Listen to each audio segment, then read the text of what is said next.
This time on Distant Shores, we're looking at how to do tidal calculations.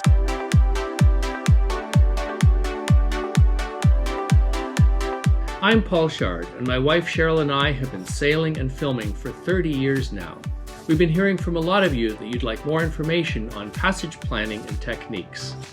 One of the cruising areas that we found most interesting was the south of England, which has tides up to 15 feet. In this video, we're going to show you how to calculate the height of the tide at different times, not just when it's high or low. Today, we're going to look at an example of using that tide to explore a shallow area, in this case, Chichester Harbour. I'm using footage we shot for season 7 of the Distant Shores television show, when we used the tide to get to a pub and go ashore for dinner. But for today's demonstration, I'm using the tide data from today, July 4th, 2020.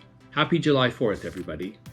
To start, we need the times of high and low water at our destination. Our plan is that we're going to go up onto the beach at the high tide. Then when the tide goes out, we can stay at that area on the beach, have dinner at the pub. Then when the tide rises again, we can pull off. We've always used a paper version of Reed's Nautical Almanac for tides in Europe. But for this example, I've got the downloadable PDF from Reed's and printed off a couple of pages. It's pretty convenient. So here's July 4th. We have a high tide in the morning at 10:39, 4.6 meters. Then we have low at 15:56, and that's when we're planning on drying our boat out in front of the pub, and that'll be around dinner time.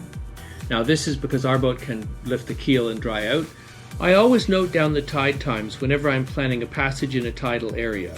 In this case, we're going to be using the tides to explore very shallow areas, so it's even more important to know how the tide will affect us.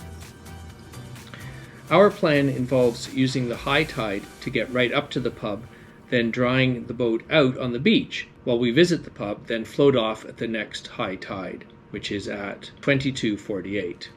The other information in the almanac is a lot of information about the port itself and the different ports that use the main standard entry of Chichester Harbour. Gives the area the very detailed tides for every day with their high and lows for that main area, and then there's differences inside the harbour, say at Bosham or Itchener or Quay. Looking at the Quay entries, we see it's only 10 and 15 minutes later at high water, so we can basically ignore those differences. Doesn't matter very much. Now what does matter is we're going to have to look at the actual tidal curve. So what we have from the tide graph here is we're only given a high tide time and a low tide time. So what we need to do is to fill out this Chichester Harbour graph for the day we're talking about. So we're going to look here and we're going to say low water was at 15:56. So I'm going to just fill that out here. And then every hour later we can write that in. So 1 hour after 15:56 is 16:56. And onwards we can fill out the rest of these entries for each hour after the low tide, as the tide is rising again, and each hour before that, so from 15:56 back would be 14:56, 13:56, 12:56. So what we're looking for is to see each hour how high the tide is in this area, not just the tide number that's high and low tide for the times of the day, because you can see how different the curve is. It's not a sinusoidal curve for the Chichester tide area. Now, what we're going to do is look at the chart, and we're going to come up with the amount of water that we need to get into this area. In the area where we're going, it's all green on the chart. Now, what that means is that it actually at low water, the area is entirely dry. So the only reason we can go in there at all is because high water brings enough extra water in over the green area to flood it, and that's what we're going to be floating in.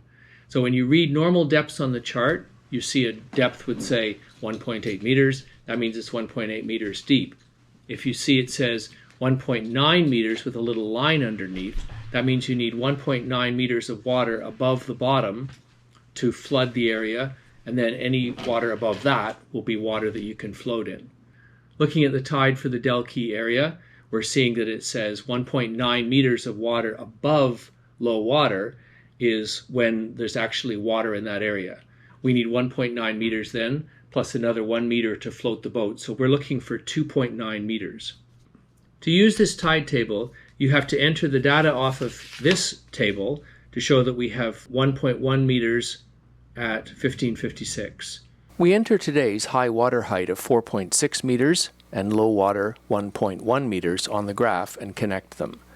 Now this graph is customized to give us today's tide height at every hour, like this. So at 1856, roughly 7 o'clock in the evening, we draw a line to intersect the curve and across to see that we have a tide height of 2.3 meters. In our case, we need 2.9 meters tide height, so we draw a line from 2.9 down to our tide line, then across to the curve to see the tide drops below 2.9 at around 1340 and rises back above 2.9 at 2000 or 8 o'clock.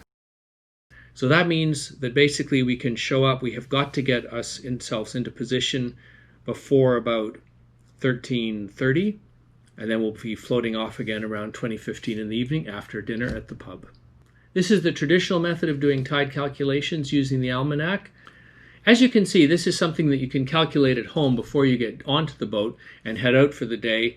I always note down the high and low times for tides, and then look at any of the areas that we have as a destination and make sure that we understand this kind of curve that shows just what's going to happen in the tides in between the high and low, because it makes quite a difference, both for making shallow passages as well as more complicated things like drying out.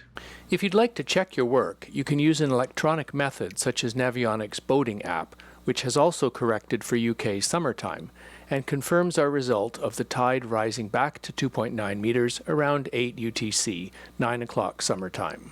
But it is fun to do the traditional method using paper. So if you'd like more information on these, please subscribe to our channel. Thanks for watching. Throw us a like if you enjoyed it, found it helpful, and a comment down below if there's anything else you'd like more information on for us to look into future videos on the technical and passage planning. Thanks for watching, everyone. Safe sailing. I think this is the best thing I've ever done in a big boat. Cheryl, look. It's an adventure with a big, beautiful boat like this can take. For a normal yacht of this size and calibre will not be able to do what we're doing now. So we are adventuring as though we're in a little dinghy, having fun like swallows and Amazons. And this is what it's all about. And so we've got the right boat for the job. I reckon this is a big mistake. We've come here. Here. We don't have a dinghy, so we're right at the pub and we can't get there. I know, but it's your big birthday, and this is your big birthday treat. But there's the pub. But there is a happy ending. The tide goes down as it does, and we walk ashore for a drink and dinner. Any other sauces for you too? No. So here we are, real pub food, a wonderful atmosphere that we can sail to.